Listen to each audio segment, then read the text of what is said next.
Good afternoon, everyone. It is 3:10 and we're going to go ahead and get started. I hope you're having a great CPD and E-Day, that you're learning a lot. You've gone to some great sessions.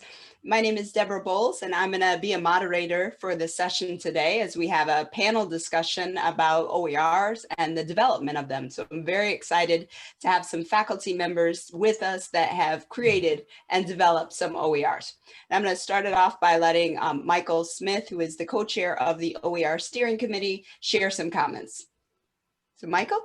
Good afternoon, everyone. I'm so happy that you're able to join this session. I think that right now we're at the point where we get a chance to have the rubber meet the road. So we've been doing all this talking about OER development and how great it is, how fantastic it is. So you've heard quite a bit of that, but what I'm sure you're excited to hear is from a faculty perspective, what is this like? So without going any further, we'll hand it off to the experts and let them share their experiences. Great, thank you, Michael. So we have three amazing faculty members with us here today, and they are going to share their experience. So I'm just going to have them start by introducing themselves, tell us what department you work in, how long you've been teaching, and what class you decided to use as an OER. So your name, department, how long you've been teaching, and what class you created as an OER. And Bill, why don't you start us off? Sure. So my name is Bill Miller. I teach in the Natural Sciences Department, and I teach chemistry.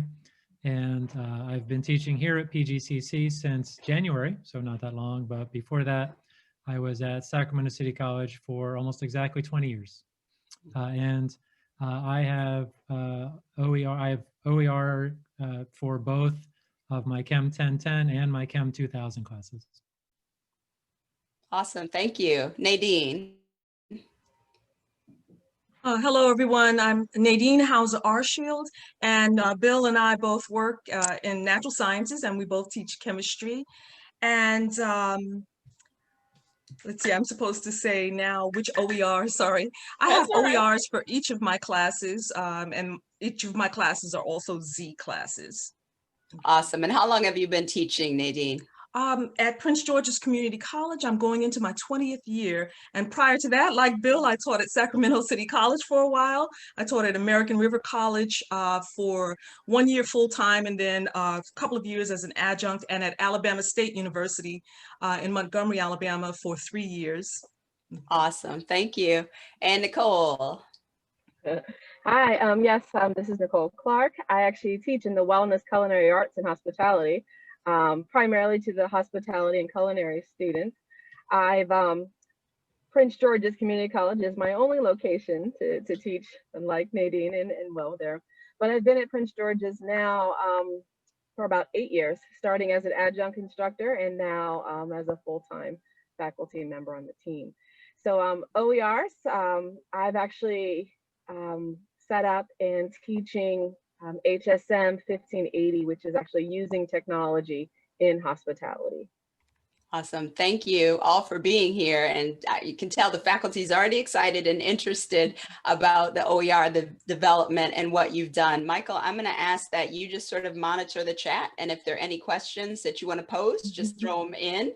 And please, if you have any questions along the way, just write them right up in the chat. We want this to be a discussion, and I'm just so excited about all the knowledge and experience that our faculty members are going to share.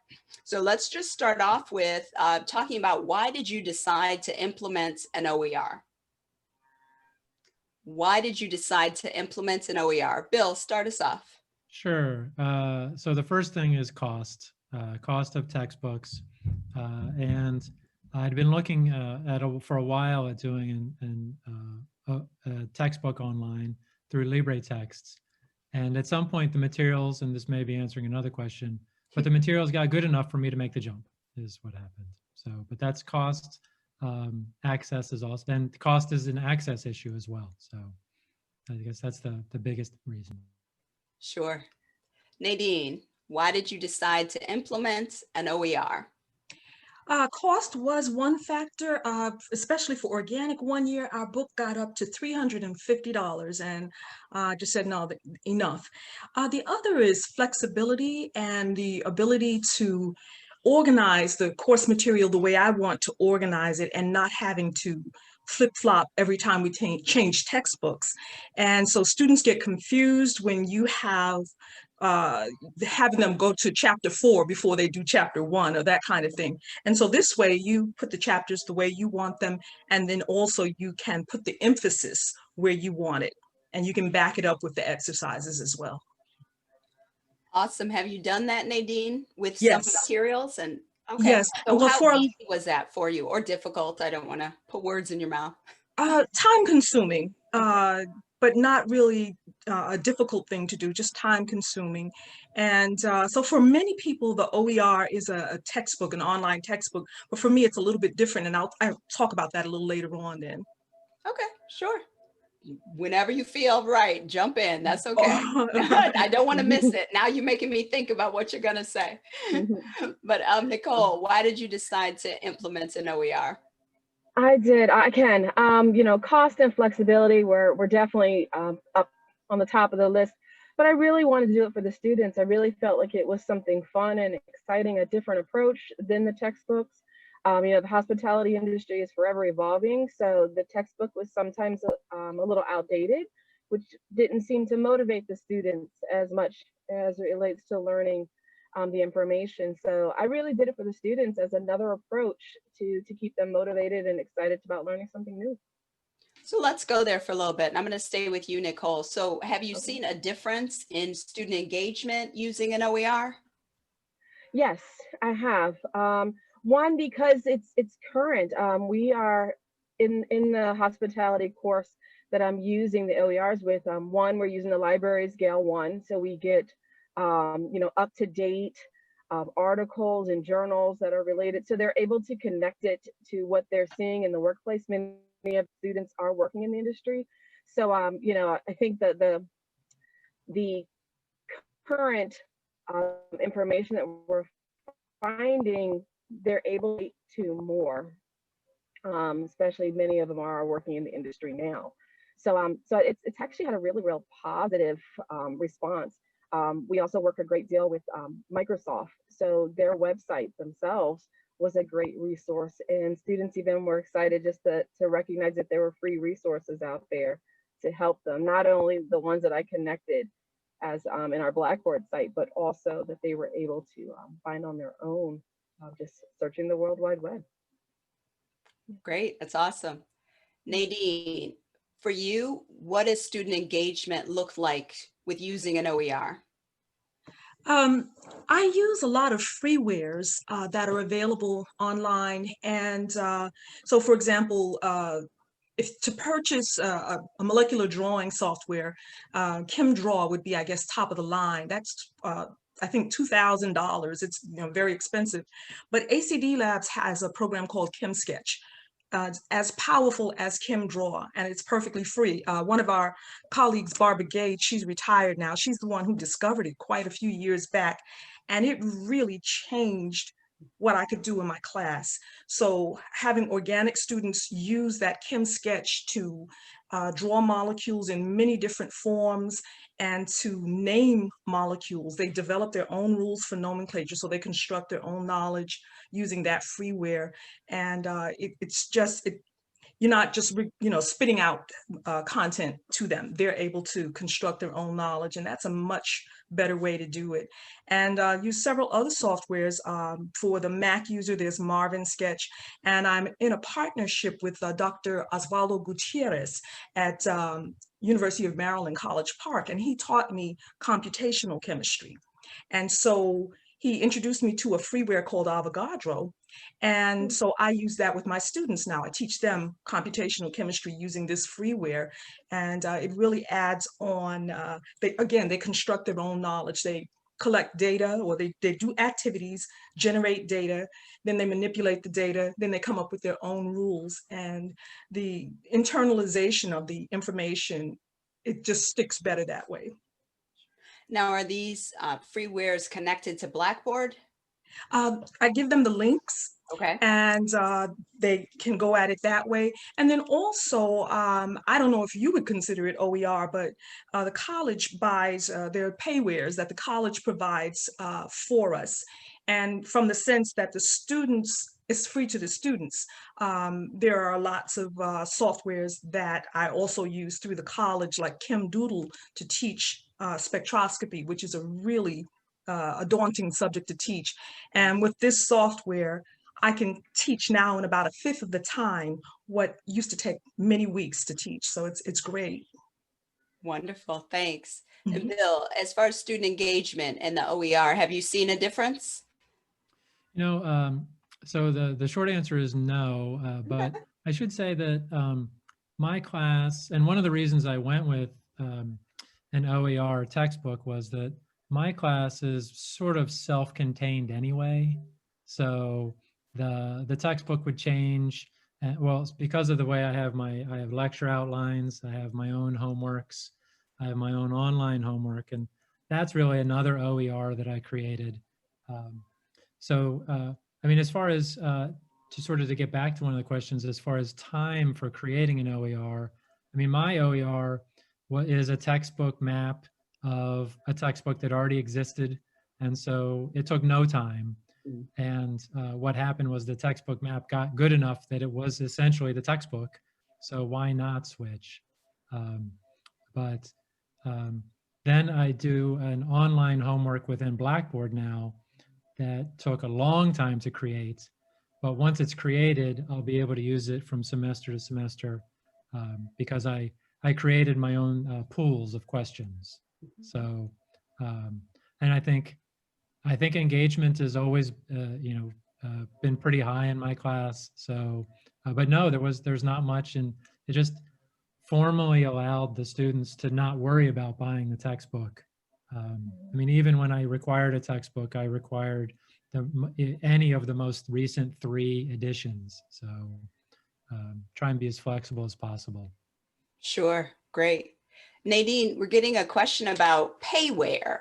Can you explain a little bit more about that? Oh, well, the students don't, pardon me, the students don't have to pay, but the college will purchase softwares for you if you make a request. So I'm sorry, is payware the name of a software Oh, or? no. Oh, I'm okay. saying, I'm just contrasting that with freeware. So Okay. the Kim Sketch was a freeware that's available to anyone. Okay. Okay, so the where is basically a website, a tool, some sort of Yes. manipulative that you can use. So free. Yeah. Okay. Yes. Pardon my slang. Okay. All right. All right. New And then word.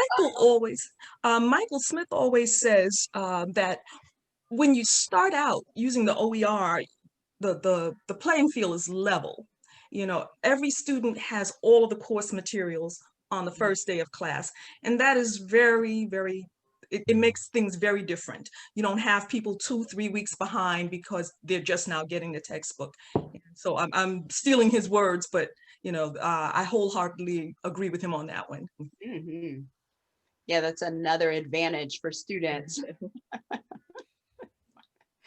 that on day one, they have the materials that they can get started, and especially in this remote environment that we don't have to worry about shipping and is the book going to get there to them. And I've heard stories of how long it's taken for the books to get there. Not that the students didn't order it on time, but just that there was difficulty with the shipping. And we've eliminated that with OERs. And that's awesome. So I want to talk about the content of the OERs. What have you found? Bill, at one point you said, now my OER is the textbook. It's there. Do you think that the content of the OER is the same quality of the textbooks that you were using? So what I've seen is that at least in what I teach, general chemistry, it is finally there. And what was interesting was it sort of met like the upper levels of chemistry were there a lot earlier. I think because some of the university professors were writing for their own courses. But now they've sort of, from my perspective, filled in all the gaps. And some parts are better because, so the Libre text I use already has videos in it. So you can't do that in a regular textbook, of course. And some of it might be a little bit worse. Whenever you format something on the web, it doesn't look quite as nice as on the page usually, and that's still true. but the content's there. And I mean, what I encourage anybody who's interested is, and this is, again, this is actually on my screen, he's that way, Michael, take an hour or two and just see what's out there, because you might be surprised what's already available as is. And I mean, my long range plan is to now that I have an online textbook is that's changeable, so through LibreTexts, is to slowly make it even more of my own than the text I'm already using. So I want to stick there for a little bit. You said making it more of your own. We're getting questions about how do you get started, and what were the best practices when you decided to start an OER? So what would you tell people about getting started? Yeah, so first see what's out there, and see, because for me, if it's going to take 500 hours to get something that already exists, I'm not going to do it. So in chemistry terms, the activation energy is too high. But if it's already there, if it's close, then it seems much easier to sort of have something I can already use. Because if I'm already using it, then I can be like, oh, that's not quite how I would like it. So let me go in and through LibreTexts, they will teach you how to change content. So, and they're very supportive. I can't say enough about LibreTexts as a concept and as an actual in practice site. Is you can learn to change things, and then if you get stuck, there's somebody monitoring the email within hours, and always within 24 hours to answer your question. So yeah, I mean, I think that's my next thing, is to go ahead and get start making those changes, and then once you have something, then an hour or two every other week can eventually lead to a big payoff. So Great, thank you. Nicole, I want to bring you in because you actually did it with a group to create an OER. What would you tell people about best practices as far as getting started? Yes, we did it as a team within our department. We focused actually on 4 courses, and we were able to implement 2 of those 4 this past spring. First of all, I just always want to encourage that you start with the resources that are already available at the college, being your master course syllabi and the course description and the learning outcomes that have already been established for the individual course. And that's a practice that we did start with. From there, we just made a list of keywords because recognizing that there are so many resources out there, we didn't really want to feel like, hey, let's start from scratch. We looked at the master course syllabi. We then identified keywords, made a list, and then we used those keywords in referencing websites that offered OERs, from Common Sense, and please forgive me, I can't recall all the names, but Lumen Learning, and just use those keywords to see what was already in existence. From there, we use those keywords to then help in identifying videos that are present maybe on YouTube or from Vimeo. So just again, looking at the various resources. So we really started with the resources that were already established by the college, with the master course syllabi, reading the description clearly, making sure that we all had an understanding. And it was nice to sit at the table with individuals from different programs and disciplines, because then they were able to pose questions about the resources that we connected with as OERs, and whether or not it helped them to as far as the whatever topic or subject we were trying to get across it. And we did a lot of our communication through the discussion boards. We had actually created a group chat within the Blackboard site for our department site to kind of help and facilitate that communication amongst the team. But I guess if I could just encourage y'all to start with the resources that are already there.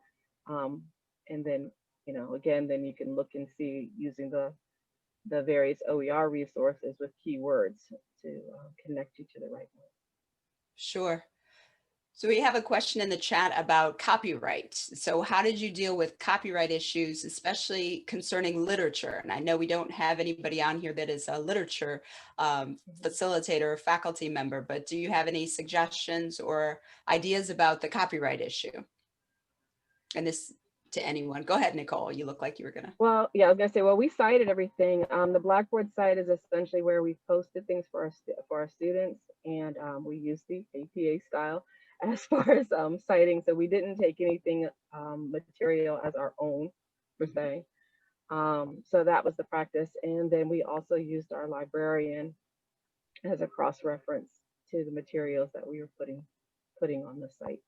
Sure. That's how we did it. Yeah. Definitely. Bill, were you going to say something? Just that in talking with the LibreText folks, they tend to take care of that issue for all their content. And what I've found, I mean, as far as generated content, it's not literature, but I've seen content from textbooks on there. And so they must have, and they're very clear that they do this. They talk to the either the publisher or the writer, and they get permission to use it on the site. So, but yeah, I think it's a real issue is what can and cannot be free, basically. Sure. Michael? Yeah, and it is a challenge for literature courses like Bob mentioned, because there's certain things that when you're teaching modern literature that, you know, you can't escape it.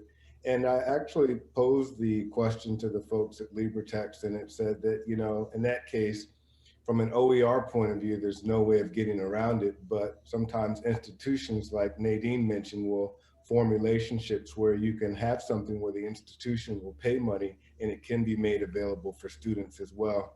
So this statement is absolutely correct. There are going to be situations and disciplines where there may not be information available in an open format, but sometimes there's creative ways around it as well.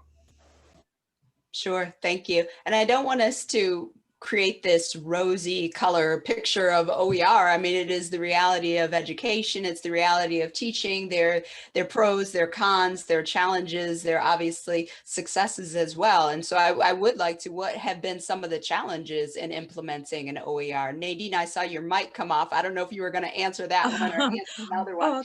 Feel free, either way. Well, I wanted to mention, I think as long as you're not selling a lot of the material that's out there, that you're okay, that it's okay for you to use it. And then the other point was one that Nicole made, start out with those course outcomes. And also with the program outcomes and the MOs, that is very important to guide what you're doing, so that at the end you have a product that's accessible and you know, that can be used in the assessment process. Yeah.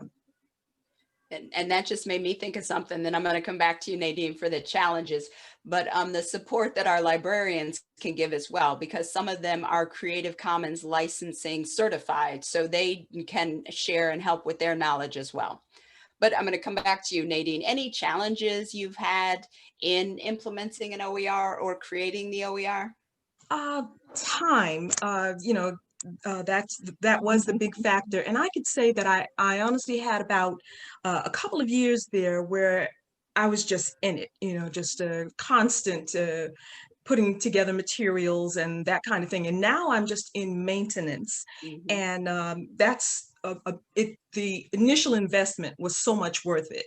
So now it's very easy. And I think Nicole's approach is the best approach, to have your department come together and create the OER, one departmental repository, and it'll help your adjuncts out as well as your full-timers. I agree. As a recently hired adjunct, I would love the OER resources. That would have been wonderful if someone else had done that. That would be great. Bill, did you want to make a comment? Just again, the time. I mean, I rarely do updates and things during the semester. It's usually over winter or summer break when I have a little more time.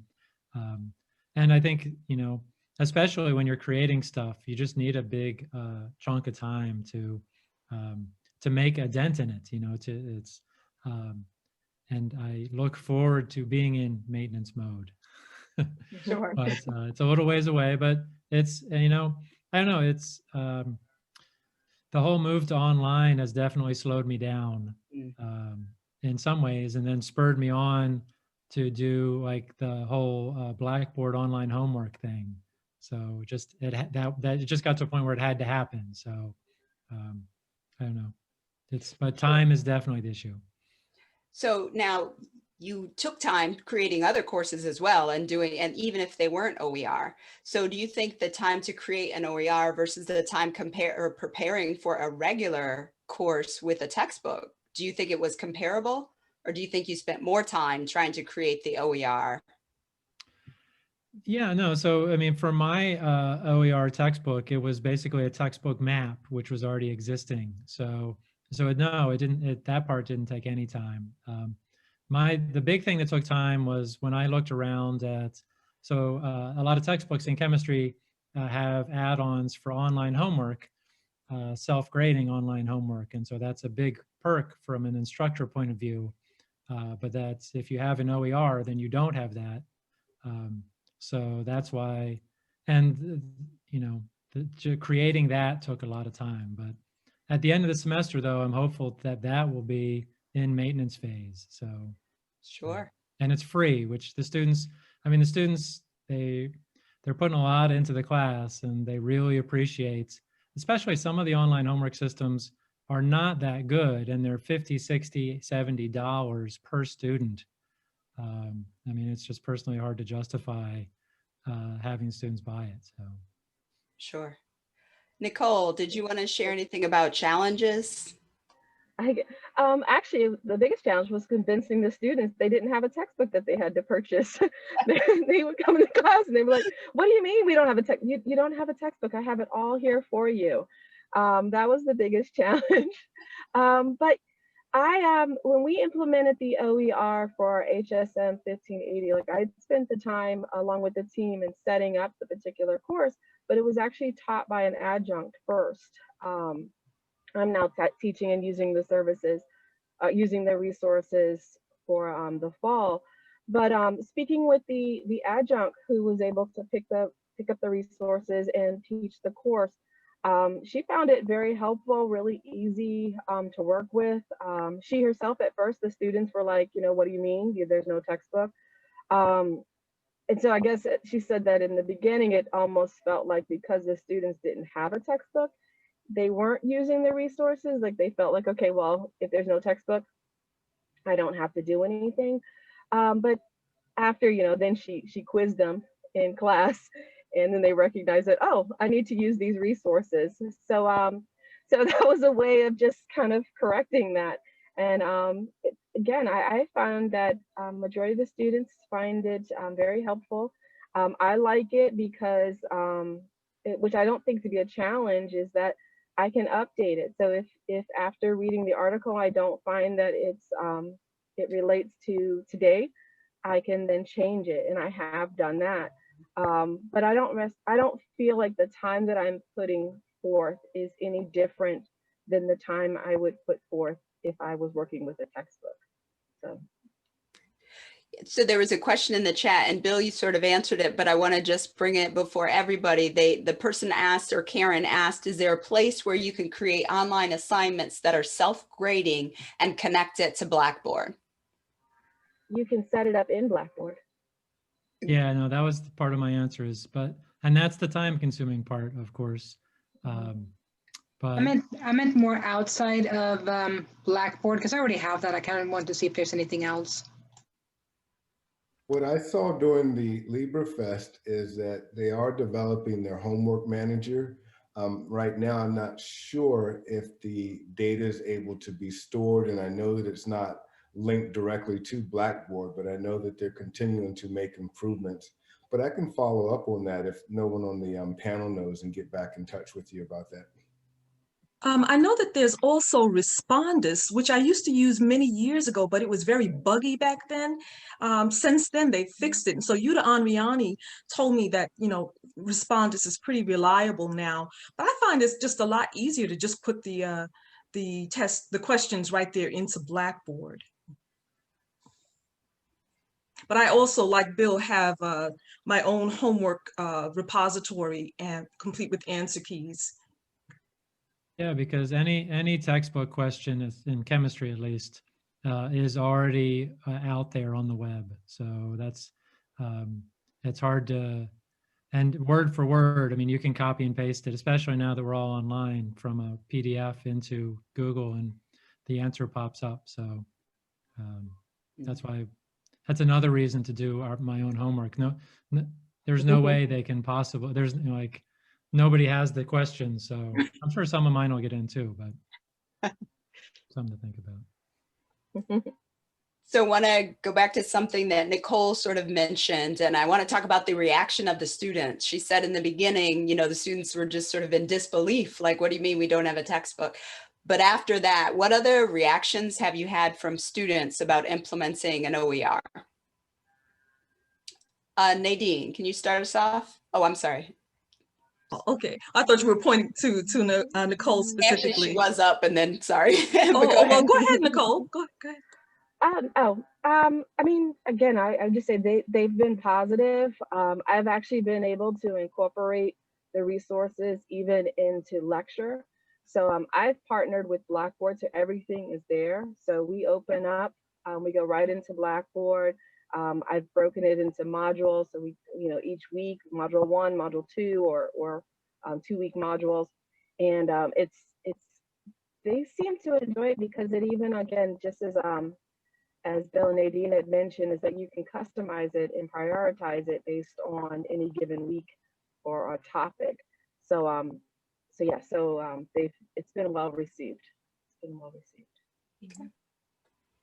And likewise, I'd say it's been very well received. Having many problem sets and very colorfully done answer keys with graphics and so forth, the students really do appreciate that. And also, I'd like to mention there are repositories out there with all kinds of problem sets. If you don't want to do them yourself, merlot.org is a really good one. So anybody help me? Multimedia educational resources for online teaching, I think Merlot, and they have a ton of chemistry problem sets in English, whatever topic you teach, you can just look right in there and find that. Bill? I can tell you a little bit about my student reaction. So first off, when it's been a few years, but when I switched from a paid online homework system to a free one, students were thrilled. I mean, the students now have no idea, but I mean, I used to teach first and second semester general chemistry, and one time we made the switch right in the middle, and they're like, "Oh my God!" Or, you know, so they really do appreciate that. And then I should also say I have a number of students over the years who say, "I really need a physical textbook. Can you point me in the right direction?" And that's one of the advantages of using my textbook map is I can point them to. So I think I really like this textbook. So I have the textbook map online, and then I can point them towards the textbook that they can use. Because some students just really need the physical text. And I know personally, when I read books, I like a book in print, you know, if I can get it. And that was if I could just add to that. Oh, go ahead. I was like, just if I could add to that, you know, to accommodate the students, we actually have an e-textbook, and what we've just given them is designated pages that they can print off and then keep as a reference. So if they are one that they like to write on, highlight, that they could print the pages relevant to the given module, and that's been helpful. Great. Okay. Yeah, and So just one thing I'll add too is I think so many of my students, their favorite outside of class resource is something called Khan Academy already. So they, you know, if they're after class, their next stop is nothing to read. It's something else to now watch because we're all online. But so can you say a little bit more, I'm sorry, about Khan Academy? Yeah, I mean, basically Khan Academy is Khan Academy has all the lectures on all the topics for general chemistry. already there. And, in some places, we're actually pretty similar. And in some places, we have different approaches, and the students can solve it the way that Khan Academy does. I've seen that show up on, the answers that students turn in. So yeah, no, I think it's interesting, philosophically, to think that all of the knowledge I teach is out there already anyway, and yet my class is pretty full. So it's anyway, separate topic. I would like to add, for all of my lectures, I have YouTube videos, some that most of them I made myself, and I have a YouTube channel, and the students just go to the playlist and it links them right to YouTube. And then I also use videos made by others. And a lot of students compliment the videos. They say, thank you very much. And then whatever's in a YouTube video, there's also a static version of that available to them on Blackboard. And so depending on what situation they find themselves in, they might use the video one week, they might read another week, and they do compliment that. Awesome. I want to ask about student success. What do you guys think? How has implementing an OER impacted student success? Nicole? I don't necessarily, yeah, I don't have the figures as far as comparison, but you've definitely posed an interesting question. I have taught the subject prior to OER, and I believe that the success has been greater in this format for this particular subject. I believe that it's been better, that it's improved. It's improved. But I don't have any figures to support that. That's just more of an observation for myself. So improved as far as, what do you think? Engagement or grades? How is it Oh, improved? yes. Oh, I'm sorry. All of the above. The engagement, the practice, as far as, especially when we get into the hands-on approach, because they're being given videos as it relates to Microsoft.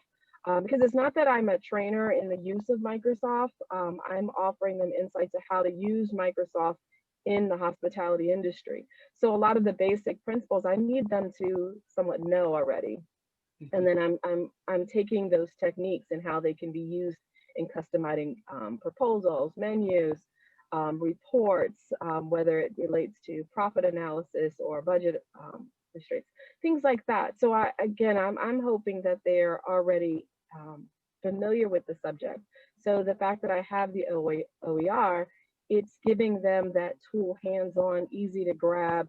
So if I'm talking about inserting an image, or I'm talking about creating a graph or pie, I can still talk hospitality numbers, and then they can revert back to the practice of the technique or the use of the software. So kind of good. Sure. So I think it's improved homework wise, engagement, as well as just empowerment, and just making them feel confident in the subject that they're learning. Nadine or William, what do you think as far as student success? Nadine?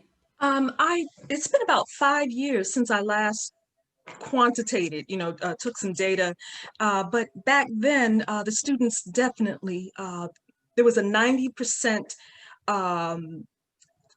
the students said 90% agreement and or strongly agree that the videos and the what I was using soft chalk exercises were of benefit to them, that it made their lives easier. And then just qualitatively speaking, or I guess anecdotally speaking, students will come back and say the videos really helped me. I'm getting ready to prepare for the PCAT. Can you give me the links to the videos? They were very helpful. I want to, study the chemistry to get ready for that. And so from that perspective, I know that the materials are helpful. Sure. And then can I mention one other a snafu?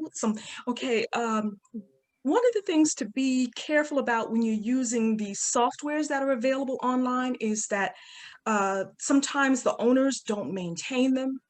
And you can put a lot of effort into creating exercises, and then the owners don't maintain it, and then that goes away, and you don't get a warning. Sometimes it just happens, you know, very quickly like that. So I've had that happen to me. And also the college used to provide a software called Tegrity that allowed us to take videos, but now, you know, YouTube is very easy, but the college discontinued that license. And so I had to scramble to find a way to convert all of those videos over to MP4s. And fortunately, I found a converter. And then the same thing happened with SoftChalk. The license is perpetual. I put a lot of effort into it, but the college has not kept, hasn't gotten the most recent iteration, and won't. But the perpetual license that they already had is still available to us, but you're on your own. You know, you're on your own with it. So you have to be a little cautious about how much time you invest into one basket. You know, it can cost you.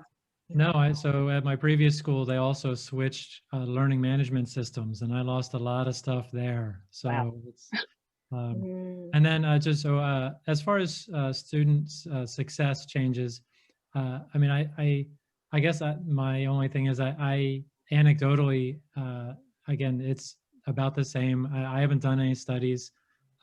I'd be interested in it, and I think, but I haven't. Sorry, no answer. Sure. And Nadine, there was a question in the chat for you. They were asking about your YouTube channel. Is it private or is it public? And if it's private, how do the students get access? It's private and the videos are unlisted. So I post the playlist. It's in the course content folder. And so any video they want at any time, they just go into that playlist and access it that way. Yeah, and I, on the other hand, have a YouTube channel that is public, and Okay. and I have a number of subscribers from previous semesters. Every once in a while, I see that one of them's still watching. I don't know, but yeah, I think there's a number of ways to do it, but unlisted. So I'm having my students submit videos for their homework one a week, and they tend to do unlisted videos, and I guess have no problem accessing it. Can I add to that also? On my YouTube channel, there are videos that over the course of, I guess, the last 10 years or so, I've got 600 or more views on it. So I know the students are watching, and if they didn't find it useful, they wouldn't watch. So we're winding down with time. Please feel free to type any questions in the chat. I'll open it up to you if you have questions, but if they're not, I do want to ask at least one more last thing for my faculty, and we'll just finish with this. I want to know, what is your biggest success with OER? And then any other final comments about OER, but I want to hear what do you see as your big success?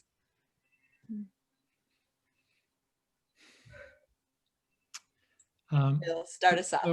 So I think the online homework system. So just a very short story. So back when we had a different learning management system, I had built up this entire beautiful homework system, some of which I was able to recover. But so once you get there and you get to that maintenance stage that Nadine was talking about, your students are loving it, and they're saving money, and they're all got all the materials on the first day. Like, getting them maintenance mode is the best. Yeah. Sure, great. Nadine? I would say teaching spectroscopy using the Kim Doodle and other online resources. It took what used to take a huge block of lab time, many weeks of lab time to teach, down to a couple of weeks to teach these concepts. And that frees up time for them to practice and to drill, as opposed to just, spewing out the information. So I consider that a major accomplishment. Sure, great. Nicole? I think just like the others, the students, just interaction and just them responding back, just being active participants in the classroom. I could agree with them as far as the impact in the classroom. But I think the biggest accomplishment that I feel is just the camaraderie that we were able to gain from the department. And just, we were able to start off with 4 individuals to come in and initiate 4 courses out of the Wellness, Culinary Arts, and Hospitality department. And although 2 were selected, the other 2 are still active and working towards getting OERs in those particular courses. But I think that was just huge, and being able to break it down and be able to unify it in a team department, and that it wasn't just one individual, that it was multiple individuals involved in the process. And I feel most proud about that for myself and the team, for us all to do that together. So Nicole was in a little bit of a unique situation in that she did work with a team to create her OER. And Nadine and William, I don't know that you have worked with others. What have your colleagues thought about the OER creation? Have you talked to them about it at all? Have they mentioned anything? Very quickly, we did do some departmental work. I envy you, Nicole. That's wonderful. I just feel a good in there, you know. But for us to get online following COVID with our labs, we had to work together, and that was a process. Everybody pitched in. Each person took so many labs, and we infused video and graphics and data. And so Bill spoke about Renai Richards earlier in his presentation, a method of putting questions into Blackboard. All kinds of resources came from amongst our colleagues, and to meet this COVID challenge, and we did a good job. Yeah, and I'll just add that as once I get my footing with some of these things, I think we do have plans to share it across so when we have multiple instructors for the first semester general chemistry, and I'm at least going to put it out there and then see if there's others willing to collaborate. I'm sure there are. So, but I got to get my house in order first, so to speak, I think. But that's exciting.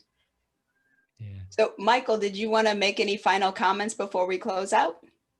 I'm just really excited to have a faculty perspective here, and just happy that faculty are willing to continue to consider this and explore this. We all realize the impact that it has on students. We also recognize that, different disciplines will be ready at different times as the technology and information becomes available. We just commend everyone for giving this a try, and for the people that have taken leadership. You've really impacted the college, and most importantly, the students.